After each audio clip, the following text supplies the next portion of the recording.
Jordy. Hello, welcome to Podcassidy. I forgot how I always started. Do I say that I'm Cassidy? Do I normally introduce myself? I don't think so, but I was about to. But I'm here with one of my, if not, probably no, guaranteed my favorite EDI people, Drew Bentrot. Hello, Drew. Hello. Welcome to Podcassidy. How excited are you to be here 1 through 10? Let's go with 9 to leave room for 1 as anxiety. Listen, I get it. Always room for improvement. If you're one of those people that's like, nothing can be perfect to give it a perfect score, I get it. But I love these. I try to come to as many of these as I can, so. Oh, I love that. I love to hear that. That makes me so happy. That's Vance asking who is EDI. It's almost like that's something we're going to talk about or something. Isn't that crazy? It's like Vance knew ahead of time. Hi Amber. Hi Vance. I saw Kevin and Kathy here too. Hello. So happy to see all these people here. Oh, and Matthew Eaton said he won't be here long, but he said hello. And Pooja's here. Pooja's always a riot. I almost feel like we have to ask you the tapeworm question. Uh-oh. So you're given a tapeworm. Are you going to keep it or double it and give it to the next person? What are you going to do, Drew? Oh, I think I'm gonna take one for the team and keep it so that no one else has to deal with it. But Oh, ideally, as long as I can have anti-parasitic medication. if there's a cure, you're down. If not, maybe someone else. Absolutely. I'm already, like, sometimes a little bit emaciated, so I don't know if I can stand to lose more nutrients from a tapeworm. That is very fair. When Haley answered the question, she asked if she can decide who she gives the tapeworm to. And I feel like if we had that option, a lot more people would be willing to choose the latter. It To looks double and give like it to the right person. Oh no. Matthew says it's a Man super said beta no question. parasitic medication allowed. This is for life. Oh man. Uh, I think I would still take one for the team and not pass it on, but no one better be upset with me when I complain about the symptoms. Okay, no, I get that. So we just have to like put up with it because you're Yeah. taking one for the team. I think that's a fair trade-off. Um yeah, I'm very okay with that. You can complain all you want about the tapeworm to me. I I'm got gonna you. eat Thank you a for bunch saving of me. I'm gonna eat a bunch of papaya and pumpkin seeds secretly too to hopefully make it go away. So that's my escape route. Is that allowed? Yeah. We got Victor in here and Shelby and Serena is here. She said I know a few people just this week I'd pass it to.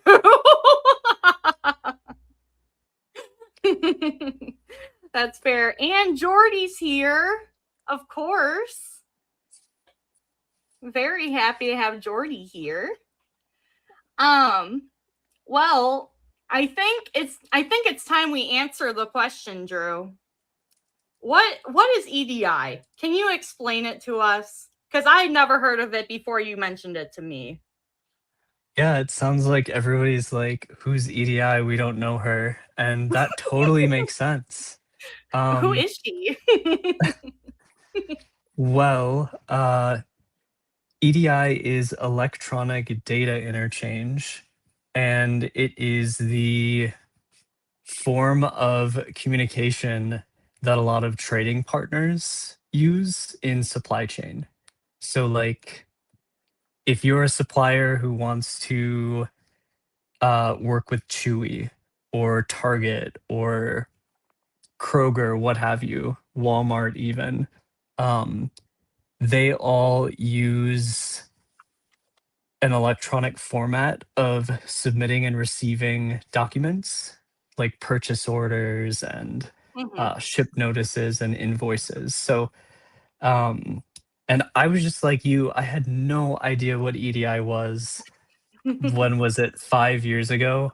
I had a recruiter reach out to me and I totally thought it was spam because I'm like, EDI is not a thing, but it definitely was. So, yeah, I spent a lot of time doing certification with it, making sure that different suppliers were following those different EDI requirements from different retailers that they worked with. Um, and how long have you been doing that for now? Uh, Like, how long ago did you start? Did you get introduced to this? I should say. I think it was like 5 years ago now, and that kind of blows my mind. It feels like it was just a couple of years ago, but yeah, I started off doing more of like testing environments for it, where I'd be working directly with the suppliers to make sure that they were prepared, and I would pretend to be the retailer and then test their systems. So they'd be Mhm. sending me electronic documents, or I would send them an electronic document. And if their system messed up in some way, I would be like, no, no, like, here's how you fix that. Um, but then it turned into another role where I was doing something more on like the retailer side of making sure that this large platform contained all of that mapping information so that it was easier for suppliers to start working with different retailers or different buyers. We called them the trading partners that owned the requirements, like the retailers. We called them Mhm. leaders. So I was dealing with a lot of the leader specific information, but part of that Okay. included shipping labels, which I don't know if we'll talk about Well, later, but yeah. no, I feel like that's a good way to lead into the label kitchen and what you're doing there. Is it not? Yeah, we can for sure. Feels like a good Um, segue. yeah, Because it's that's the name of the episode. What's cooking in the label kitchen? Which you didn't tell me how great of a title that is. I'll chalk that up to you being so impressed by it, you were speechless. it's actually so good that I was planning on asking you if I could use it. Oh. But um but yeah, I guess what's cooking? So you're probably used to shipping labels that you see on packages that relate to like FedEx or UPS or DHL or even national type carrier services for whatever country that you live in. But those are pretty standardized and they don't really change for their formatting very much. But Mhm. you have an entirely different type of shipping label called a GS1 shipping label. And it's what you see on the bigger boxes that suppliers are shipping directly to warehouses or distribution centers. And Mhm. sometimes you even see them on like the giant cellophaned pallets that have a whole bunch of these boxes on them. Um, the thing that makes them really tricky is that almost every single retailer or leader who's like buying from these suppliers they want the format of their GS1 label to be slightly different. Of And course they do. Why exactly. wouldn't they? And it Why wouldn't you sounds standardize it it? sounds easy enough, right? Because it's just like this 4 by 6 size shipping label, like pretty much the same size that you see from those FedEx shipping labels on packages that you receive. But it can be a nightmare, not only to figure out as a small supplier, like how am I gonna design this, and then change some of the information on it, depending on which order it relates to. But the more you grow as a supplier, the higher volume and the more retailers that you're working with. And Yeah. normally you just want to focus on like your product and growth, and EDI and shipping label nonsense is not fun. Like nobody wants to deal with that. So uh I wanted to help change that up. And part of that was designing like a visual designer, kind of like a lesser version of Figma, if you will, or Mhm. Canva.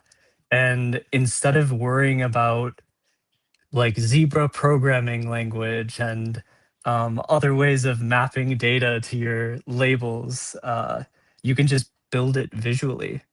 And then Ooh. if you're like, hey, I don't want to do this, then I'll do it for you. So there, I wanted to make it a lot easier because even as somebody with my background, I still felt pretty frustrated sometimes with not just like the type of time suck that it can be designing these templates, but when you run into specific things where a retailer might be asking for something that isn't easy to accommodate with Zebra programming language or mapping. Mhm. So, yeah, sorry, probably a long-winded response. No, I was literally about to say, like, you did such a good job of explaining it. Like, I understood every single part of what you're saying without being someone that works in either of those industries. Like, I have retail background and I know a little bit, but I wasn't working in supply chain. I wasn't working with like the shipping and receiving area very much, anything like that. So no, you did a very nice job of like explaining it. That was so good, Drew. Oh my Thank you. god. Um, and I think it's really well, okay. I we gotta come back to the comments because they are talking about your voice, which we talked about right before we started the show. I was like, wow, your voice is so calm and like it always like is very welcoming and whatnot. Um Did I and put someone to sleep? no. Shelby said I feel like his voice is giving my soul a hug. And Aw. Timothy said this guy speaks very calmly. My soul feels at peace right now. Not sure what he's talking about, but I like it. I It's sorry, great. The free grams that we he promised. he just climbed up on me. He wanted to say hi to everybody. Um, Yeah. yeah, this is my puppy Graham. Mm, hey, buddy. Uh, yeah, I think. I mean, I've heard a lot that my voice is a little too monotone, and I've been trying to work on that. But I'm glad that it's having a nice effect on everybody who's watching or No, listening. Jordy even said Drew could read me war plans and it would still sound so sweet. Like, that's the kind of comment you could get framed and put up. Maybe I will frame that.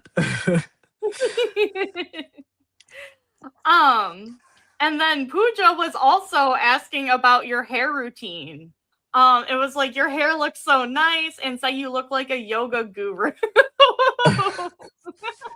Do you do yoga, It's Drew?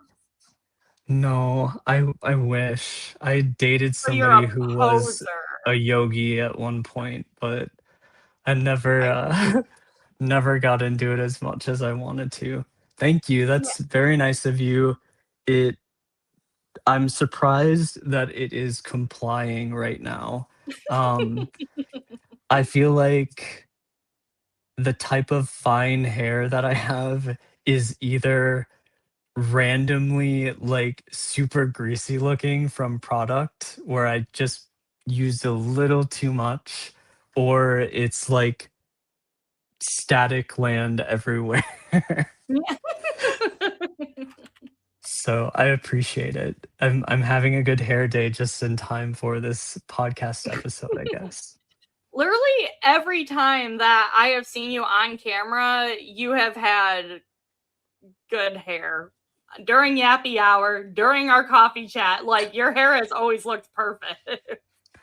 I tried so hard. Well, you are succeeding, Drew. You are succeeding. Usually it's I don't even think I have it out here, but I would rather just wear a baseball cap all day type of a person, and that Mhm. was even me when I had jobs that were like hybrid or on-site. I would always be like, "Please, can I wear a hat? I don't wanna worry about my hair." Oh. I feel like there was a question that was related to label, like an actually important question. Not that the other things aren't important, but a more relevant one. Oh, here it is. How do you think created visual and accessible labels will fare against larger companies like UPS or FedEx? Yeah, so this is the thing that I found kind of interesting. A lot of these companies that even are third parties who help with the generation of those types of like carrier labels, or even just trying to find like the cheapest carrier rates. Um, those are totally separate from the GS1 label issue. So you can think of the direct carrier labels more as what they call like drop ship or direct to consumer, where you're sending it like literally directly through a carrier to that end consumer, versus the GS1 shipping labels have more to do with telling the receiving warehouse or distribution center for a retailer exactly what is on that shipment. So like if they're scanning the bottom barcode, it's going to relate directly to their EDI advanced ship notice, if it's X12 flavor, that is, to tell them digitally everything that's within that shipment. So it's like a digital, I don't know, it looks like nested bullet points almost of what you're going to be expecting in that shipment. I actually prepared a little bit ahead of this because when I was first learning EDI and people were trying to talk to me about, oh, you know what? The uh the LinkedIn live events don't let you add attachments, Cassidy. Shoot. Okay. Is it a PDF or what kind of attachment? I wonder, let me see if I can get a link instead. I'm gonna pull that up really quickly.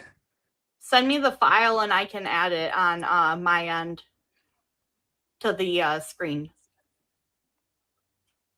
Honestly, you Oh, they might be are able to add links. it too. I was wrong. It was okay. So here's the first link, everybody in the chat. And it's an example of the type of retailer specification. In this case, it's from Best Buy describing a purchase order. And it's this like very large specification, But then if you scroll all the way down to the very bottom, I think it's page 29, you'll see an example of what EDI in the X12 format looks like. And then I'll find the other one to give everybody an example of what fun I have with label specifications. I'll pull it up on the screen for people to see. Let me put Sure. these tabs that I have in a let me put them in a group so that people don't see what I was looking at real quick. I see that somebody wants hairy meat, but I feel like Harry, I'm out of the loop on what that means. um, John had made a comment about not objectifying you because you're not just a piece of meat. And then Serena said it's not our fault that it's barbecue season. Oh my gosh. Okay, fair. See, this is why the podcasts are so fun. You come, you get to get objectified, and then find someone to excuse it. It Okay. looks like Share screen, purchase order, Hell yeah. This is 29. This is it? I don't see a barcode. oh, if you open up the first one, that's actually going to be the purchase order specification. So that's like the electronic document that is the retailer telling the supplier what they want to purchase from them. But then Mm-hmm. that second link is going to be the like the shipping label packaging guide. This is deep dark magic. Exactly. It is 100% dark magic. It has been defiled by how many specifications I can't even say. And Um, Jillian said, where to go? Wait, so there's a difference in labels for retail versus consumer. Does that make sense? yeah, that's a great question.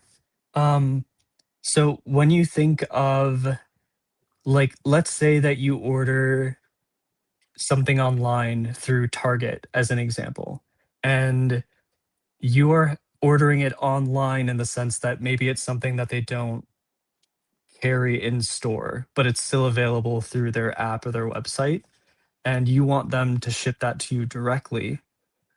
Either they are shipping that directly from one of their distribution centers or warehouses to your doorstep, and they're using a common carrier like FedEx or UPS or United States Postal Service. But the other side of that is if the supplier is shipping to the retailer in some way instead of to you.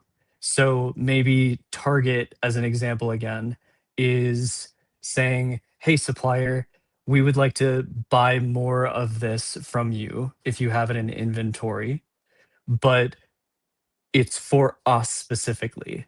Like either we need to immediately restock our shelves, in which case we need you to ship this to one of our stores directly, or we need you to ship this to one of our distribution centers. So when it's being shipped that way, um, it can still be through one of those common carriers, but you have to label it differently. And that's where those GS1 labels come into play, or even like what you see on the screen right now, this bill of lading, which is another way of describing what's on that shipment in case something goes wrong.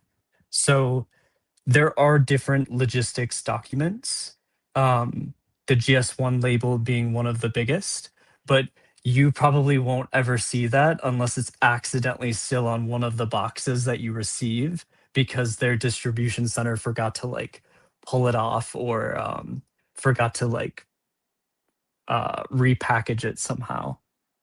Mm-hmm. Yeah. I I've seen the BOLs before, and I've definitely talked to, because I've recruited for a lot of shipping and receiving. I just Oh, haven't done a lot of shipping and receiving.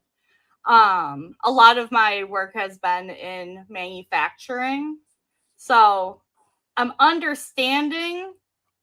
I have not seen it before, definitely not. But I'm understanding. Where's the label itself? I so want to see if it. you go to page 12,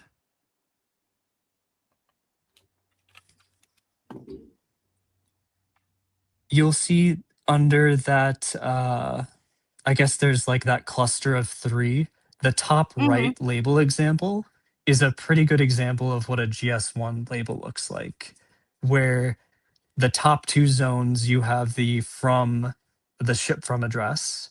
The top right Mm-hmm. is the ship to, and then this is where it gets tricky because everybody wants something different. But the zones between that and that bottom barcode can be anywhere from like a new barcode in just one of the zones that describes the specific ship to zip code encoded as a barcode.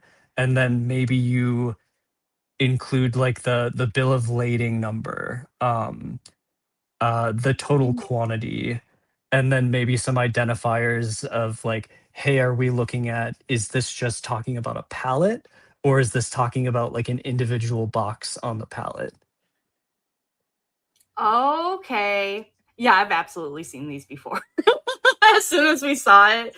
Because I've also done so much stalking against my will. Um But I do so have a good example for everyone as far as like why the label kitchen makes this easier. Because when you first look at something like this, you're like, whatever, this is easy. I'll make it in Microsoft should I Word or still have like this up? or Should I something. still have this up or should I close it? Yeah, if you would you zoom into that top right label example? Does it let you do that? I don't know, probably. Yeah. Okay. So let's say Yeah. that you're designing this label, but you're using Zebra programming language to do it. The I thing know that about is challenging with that language is that every single element that you add, whether it's like a text element or a box, it is all XY coordinates. And Oh, they don't play with each other. So if you have three lines in a row, kind of like that middle right zone, exactly, that carrier zone, mm-hmm. um, and you realize that maybe you forgot something above it and you actually need four lines, you can't just shift down that current top line and have everything shift with it. You have to manually change the XY coordinates for every single one of those elements, which is time Oh. consuming and not very fun. So I was like, you know what? Maybe ZPL just needs to be the export as like an end product so people don't have to worry about it. And instead, it would be better to play around with it through like drag and drop means or like layers like you're used to in Canva. But Mm-hmm. yeah, I love that. That's such a I love that. Like, it's so niche, but it's like you found a problem and you're like, this could be better. And then you made it better. That's awesome. it's it was good practice for not just complaining about something. I'll put it that way. um, so is that why you started like posting more on LinkedIn and becoming more active was because you had made Label Kitchen and wanted to get more traction on it? Was that the driving force behind it? um I think that I was between a rock and a hard place on that, um, because I was unexpectedly unemployed. in March, and I know that new businesses can be quite a gamble, and I'm finding out that it can take a while for them to make any like real traction. And unless you have financial runway in the meantime, that's just not really like a good gamble with your Yeah. finances. So at first, I was like, maybe I should just do my LinkedIn so that I'm palatable to recruiters or to hiring managers that are looking at my page, if I want to get Palatable. back in EDI.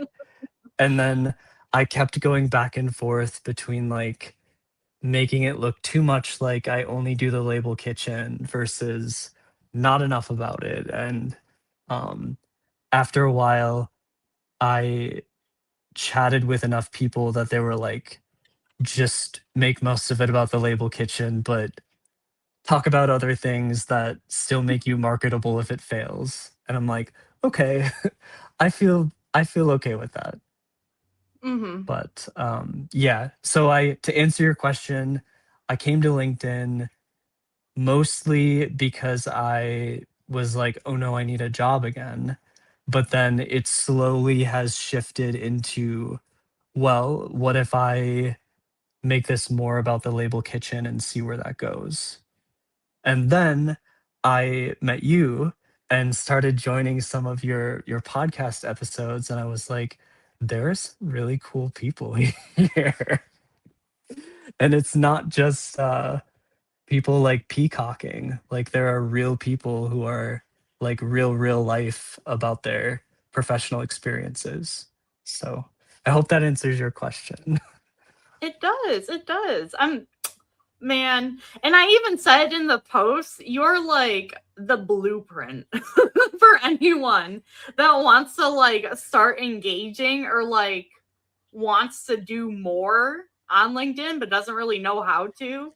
Because really, like, I think you dropped a comment somewhere and then we connected. And then we talked about it the first message that you had sent me about the memes.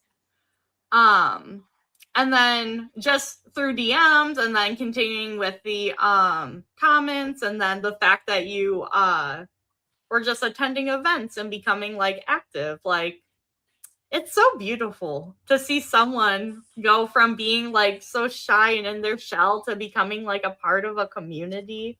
Like, aw. It It's warms my very heart for nice. to have you here. I definitely though I know that like I had seen Yappy Hour because you were gonna be guest co-hosting it or guest hosting it Hmm. unexpectedly.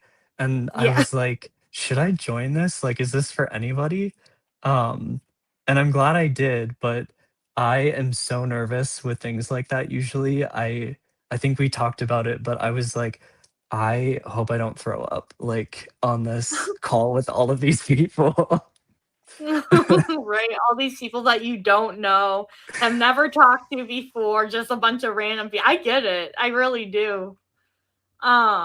But no, it was so nice to see you there. Like I loved Yappy Hour. Even though I also didn't know what I was doing there.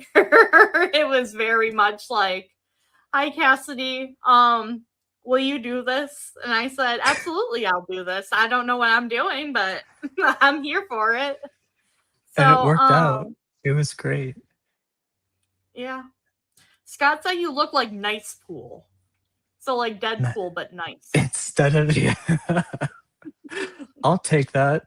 And I guess with that comes not being invulnerable. So that tracks.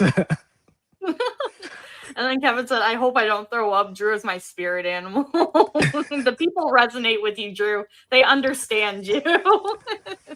That's why I have my handy dandy water bottle with me too. I was talking with Jordy about this earlier, but I'm like, as long as I have my water bottle, I'll be okay. Emotional support water bottles are so important, okay? I get it. Don't let anyone tell you otherwise. 100%. I'm like, I'm panicking, sip, sip. Oh wait, no, I'm fine. I haven't I been paying attention to the comments. I'm really sorry. No, it's okay. I try to pay attention to both. Yeah, Renee said yappy hours are such fun. They are, and the next one is already planned. Yay. There have been a few clues, a few hints dropped about when it's going to be. I haven't, but some of the other guest hosts have. So it's coming up. I'm excited. I know. And now that I've done it once, I'll actually know what I'm doing this time. I think what was funny to me is that even though there were like what, like 10 or so breakout rooms, everybody just navigated to the Cassidy breakout room. I know. Everyone's like, well, everyone's in Cassidy's I think it was called like Cassidy's Corner or something like that. Yeah, But like I think you're everyone right. flocked over there and they were like, well, that's where everyone else is. And then by the end, that's just where everyone was. It was um, great. yeah, it was. And then just the fact that I just so happened to name the Podcassidy that I had after it, like the Yappy Hour after party. Come on. You can't, like, things don't line up like that normally. Did So that was you very didn't cool. plan that like that? Like you already I had the Podcassidy scheduled? Yes, I had Huh. no idea that I was going to be like hosting Yappy Hour when I made that. I was excited to attend. Um and I was posting about how excited I was to actually go to this because I had missed the previous ones. The first one I didn't really know people well enough for it. I was like, I don't know. And then the second one, I almost had a panic attack because I couldn't get my camera to work. And I was like, you know what? Let me not. But the third time I was in it, and I was so in it that they had me host. um, Good decision. Worked out. yeah. So it just so happened that I had named it like the Yappy Hour after party because I was excited to talk about my experience finally going to a Yappy Hour. And then I got to talk about my experience hosting during Yappy Hour. So it Who was the guest for that? I don't even remember. there wasn't a guest for that one. It was just me. Just me talking. Ah, Just me yapping. I gotcha. Oh, that's right, because I think you mentioned something about that where you're like, I'm not used to like being the only one on like video or something like that. Yeah, and I was like, I'm just going to keep talking, I suppose, while I wait for the comments to come in. Aw, Kevin said everyone feels safe with Cassidy. That's so nice. That's such a nice comment. Oh my god. Aw, 100%. I could cry. Yeah, that I mean, like, I think that I probably would have deleted LinkedIn from my phone if What? I hadn't started talking to you. What? No! No! But also I get it. Because LinkedIn can be so draining at times, especially when you're in the position where you are looking for work. Yeah, Because first of all, you have to fight the fact. I don't know if fight is the right word, battle.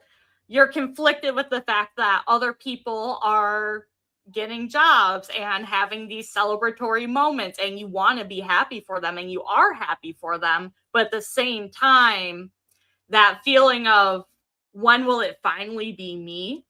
You feel that over and over and over again every time you see one of those. And then yeah. on top of that, people sharing their struggles with being a job seeker, you're reading that and you're like, I know exactly how this feels. I'm already going through this. And then you're just reliving in those feelings over and over and over again because you're reading it again and again, the emotional posts. And that's Yeah. really why I took like the left turn, or I don't know what you want to call it, to posting the memes and whatnot, was because that's what my feed was like, and I couldn't do it. I could not. Like, it was taking such a toll on my I don't know if I want to say toll on my mental health, but it was like I didn't enjoy it. And Yeah. I was very much enjoying the fun part. I liked leaving funny comments, and then people were liking my funny comments, and I was like, maybe there's something to just commenting. Maybe I don't have to be educational. I think it definitely makes a difference. And I know it's contentious because you have that slice of the LinkedIn pie that's like, this is a professional space and we're not supposed to be funny. But I don't know. I think the more human within reason you can make it, the less traumatic work in general will be. I don't know if that makes sense.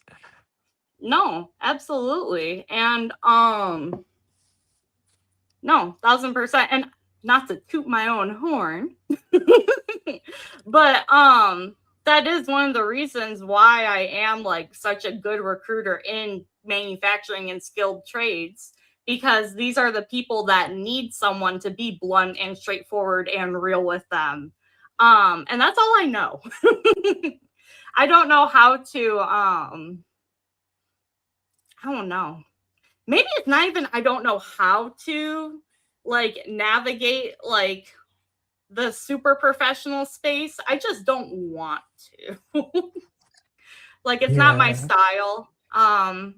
And it feels so fake.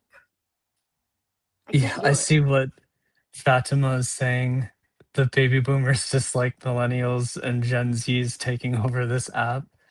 Yeah, I think it's a little bit of like grinding. Yeah. I know. But it is what it is, because one day all there will be is Gen Z and millennials and everyone underneath. So Yeah, treat us nicely. It's like when you talk to an AI chatbot and you're like, I'm gonna be nice to you so that when you're the eventual overlord, you're kind to me. right. Me saying please to chat GPT just in case. Exactly. Yeah, Jordan saying this should be on Facebook, but I Yeah. can't tell you like how many times I've seen that on my LinkedIn feed where I'm like, it's Yeah. fine. It's just go eat a cookie. Like it's cool. I know 80% of them are probably on my freaking posts.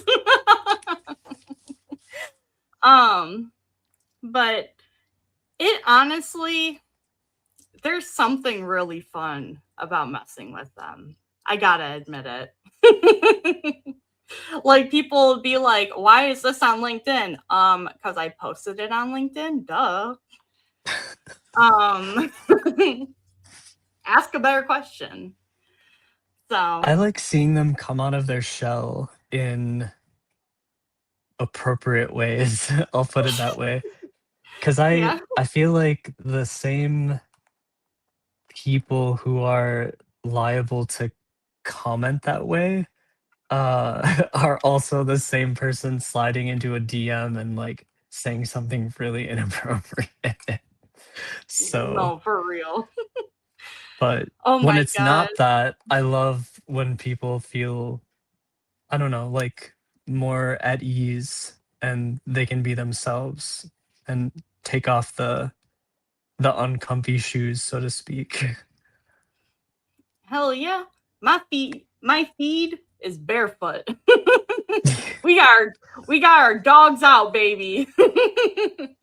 I got my dogs out and my dog out. Right, Graham? Oh, The team's yeah, like, that's guys, it's right. 1:45 a.m. and I'm on LinkedIn. That's the LinkedIn way. I can relate. How Fatima goes many big. how much time do you spend on LinkedIn, do you think?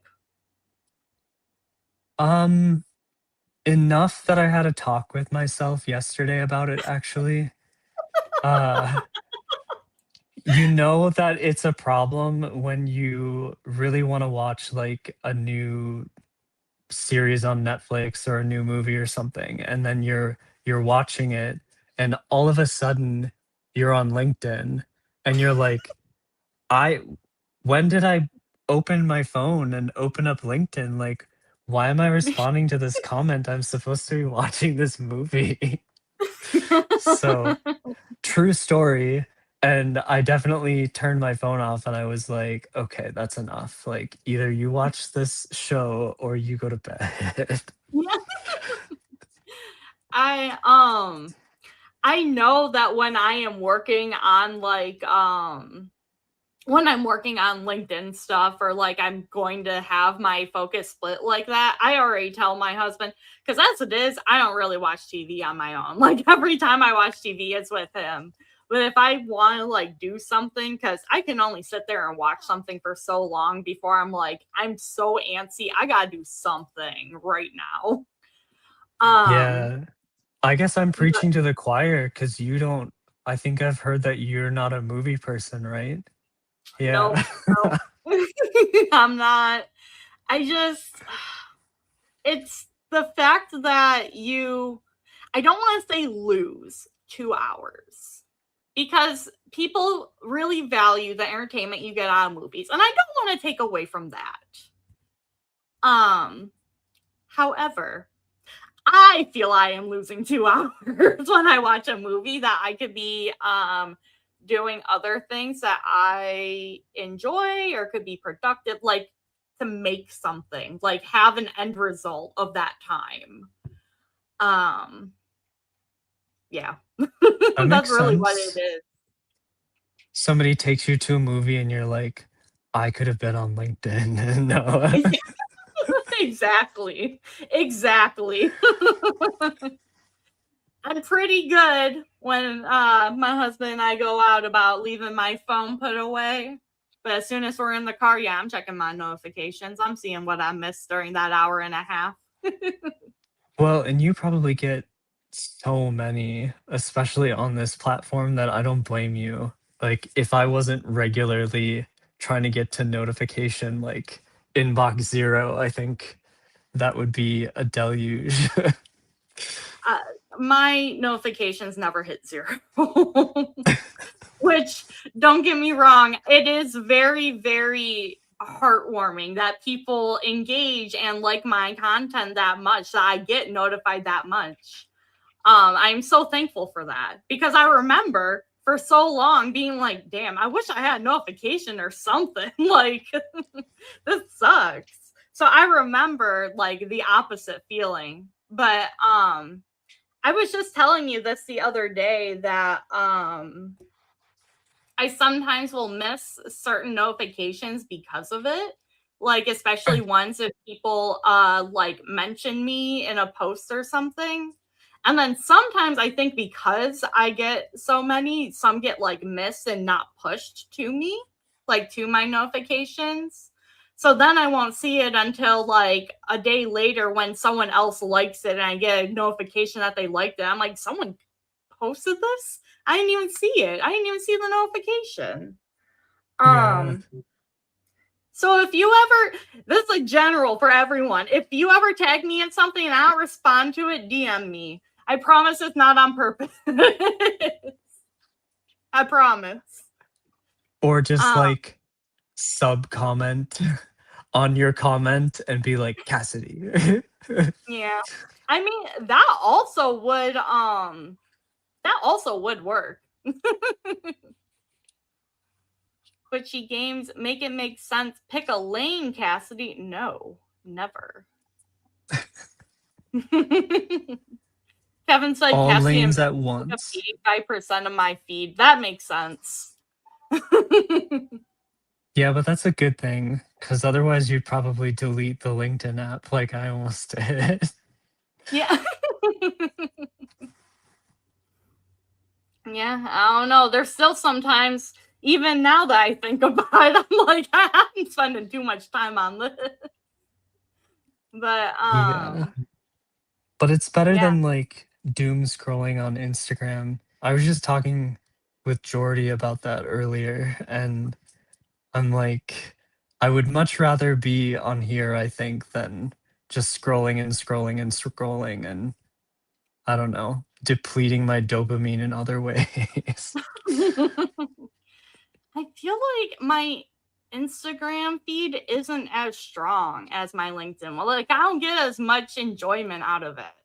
And I'm Mm. sure a big part of it is because I had started building the relationships and whatnot on here. But at the same time, I go to Instagram and it's like 15 of the same posts back to back. And I'm like, I don't want to see this. This isn't, where are the memes? Where are my memes? Um, so I ultimately end up going back to whatever you call it, LinkedIn. Or truthfully, my like doom scrolling one is like Pinterest. That's where I get a lot of my memes from. Oh, okay. So I love Pinterest. I mean, Pinterest is endless. No, literally, there's so many different things on there, and like not even just memes. Like I used it for putting together all of my stuff for my wedding. I used it for putting together a whole bunch of stuff for shit, now I can't remember what it was. There was something else. Oh, crocheting. For Oh, crocheting, I would save like patterns and things like that from there. And yeah, so it's very useful.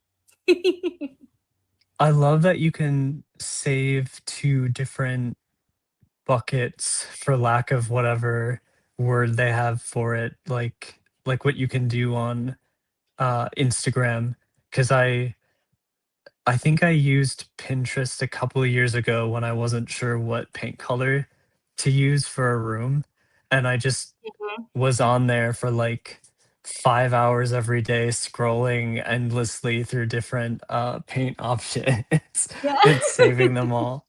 So I feel you on that. Yeah, no, when I was using it for the wedding planning, that's when it was really dangerous because I was first introduced to Pinterest in that, and I was I was seeing all these different things and they wouldn't go together, but I wanted them all. So what was a girl to do? But it's okay. It worked out. I figured it out. The Good. answer was whatever was cheapest. Sometimes that's what decides for you. Yeah, we had a self-funded wedding. We didn't have outside help, so it was definitely um budget so that way we could save for like the bar and whatnot for the things that matter, the food. Yeah. I've thought of that too before, where I'm like, all right, this is gonna be a courthouse wedding, and then all of the funds are going towards the after party. Yeah. Are you you don't have to answer this, but are you married? Are you or just engaged? No, I was almost engaged once, but maybe not. I don't know. It's a weird story.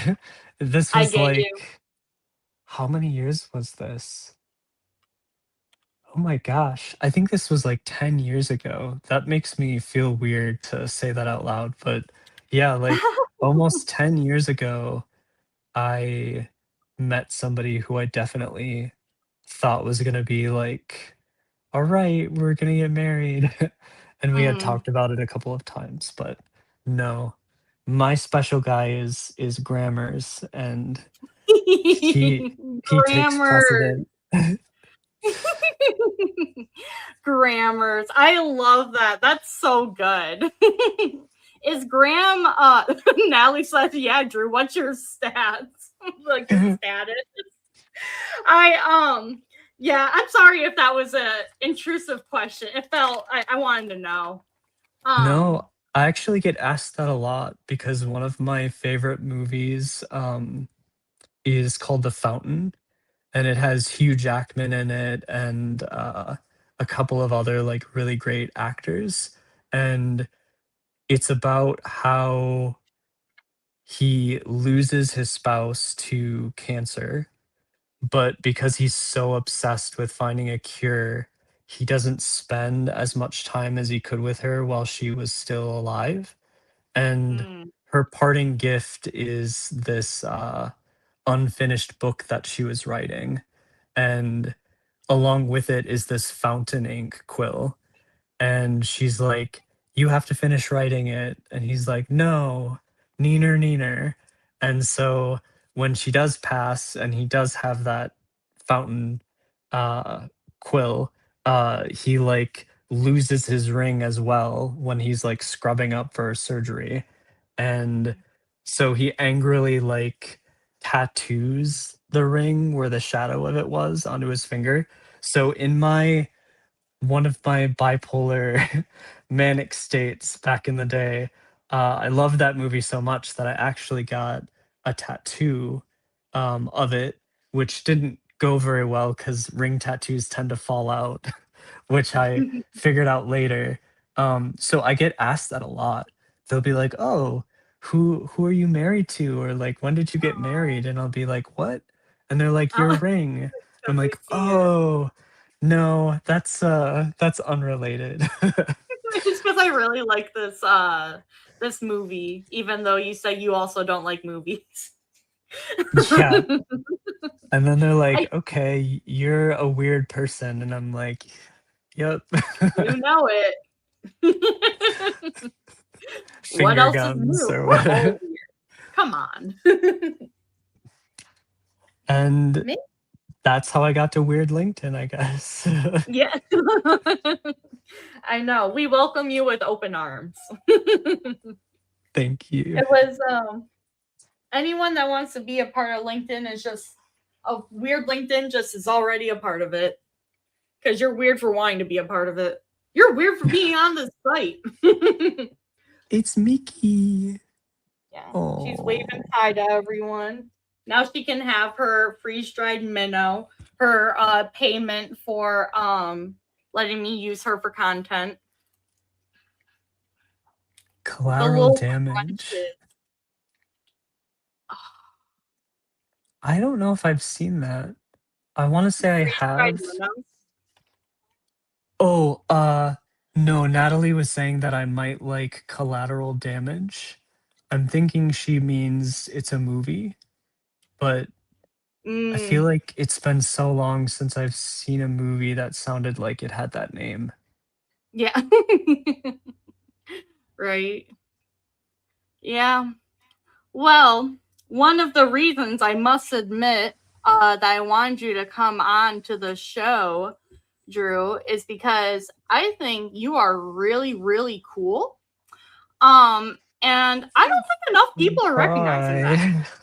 The fact that you only have like what is it, 400 connections or something like that, like I was like, we need to get this man in front of the masses. He is so great. So that is my segue to saying that everyone needs to go and connect with Drew and follow him because he literally is the best. And I can't wait to see like what you end up doing with the label kitchen and what else you end up creating. And I see bright things. I see bright things from you. Thank you. Yeah, I've definitely liked connecting with people. Um, I'm glad that people are so receptive to direct messages too, because I don't know if it's like a platform specific thing, but a lot of people don't like that. And before I started commenting as much as I have been, I didn't like commenting because I felt super freaked out by it. So I would tend to direct message someone instead about a post and be like, ha ha ha, like I love that post. And then he'd be like, gross, don't message me on other platforms. But it hasn't been like that here. Like a lot of people are really receptive, and I've been able to meet like several different awesome people. Um, and yeah, I hope to keep meeting people. That'd be great. And even if it isn't related to the label kitchen, um, please say hello. Like I love chatting. I can be a chatterbox once I get past my nervousness. So I know. We were just talking before the show about how much we both hate the heat. That's why I have the light off and I've had all the blinds closed today because it's damn near 100 in Michigan and that's not going to do. I I turned into a big B word in the heat. It's not fun for anyone and especially not fun for me. Rob Unger dropping in the last minute. it's um fine. We have -3 seconds left or Yeah, minutes it's left. okay. It's okay to go a little bit over.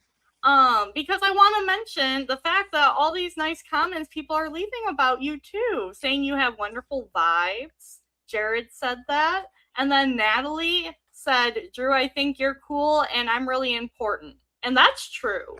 Natalie's opinion of people is extremely important to me because she is one of the people that have the same amount of like, I don't know, discernment and introspection and like kind of able to just kind of see people for what they are. Um so she says that you're good people, you're good people. I'll take it. I was actually talking with Jordy about that. When was it? Was it just yesterday? Or was it the day before? But recently, this week, and we were talking about like hypersensitivity and kind of knowing how other people are feeling or what they're thinking, even if they don't know or if they don't make it explicit. So I Yeah. feel you on that, Natalie. Maybe that's my version of discernment. All right. What are your closing thoughts? Oh, closing thoughts. I didn't prepare for this. I have Even too though many we do it thoughts. every time. You knew this I when you know. started I the podcast. know. I should have known. Closing thoughts. Um, I think that I'm gonna go back to the conversation that I had with Fatima. I know she's not on anymore because she had to leave, but we talked about how a lot of people are like, be prepared for the roller coaster, not just in life, but even professionally. And it's one thing to keep that in like the back of your mind, and it's another thing to experience it. And it is so hard when that happens because it always happens when you don't need it to. Um, Preach and to that. I know there are a lot of people out there who are probably like burning through their savings, or maybe they've burned through all of their savings, like me. And it feels impossible to move forward past that. But um, yeah, it's a roller coaster. I think it totally makes sense to have weeks where you feel terrible and all you want to do is either like cry or eat snacks. Um, and other weeks where you're like, everything's gonna be great. Like, I'm gonna, like, this is gonna get better. So if you're ever feeling stuck in that cycling and you don't really feel like there's an output for it, feel free to just dump on me in a DM, like, if you need to, because I know, Cassidy, you've been there for me like that. Even though I don't know you super well yet, you were just like, let's chat it through. Like, I know you're frustrated by this application for this role. Like, let me help you. So if there's anybody that I can help, please let me know. I'd be more than happy to. Even if, you know, it's just saying, "Hi, I'm having a bad day. Do you wanna see a picture of, like, this cool rock I found outside?" Like, yes, send it to me. Hell yeah, I want to see your cool rock. So I um, think that's my closing thought. that's probably the most beautiful closing thoughts. Well, I can guarantee it's the most beautiful closing thoughts that I have had on podcast from anyone. And I have not seen every single one of Max's chit chat shows, but I'm pretty sure that also beats every closing thought that he has ever had on his too. Um, like, damn, how am I supposed to follow that up? I should have had you go second.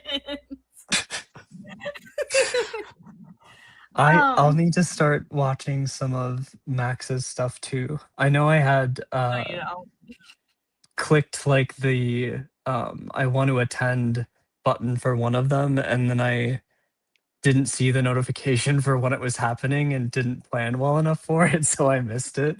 But I'll have to check one out in the future. yeah.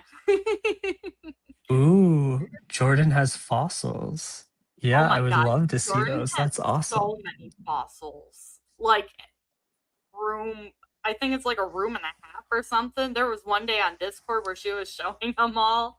There's so many. She's gonna show it on the podcast on Podcassidy too. I'm very excited for Nice.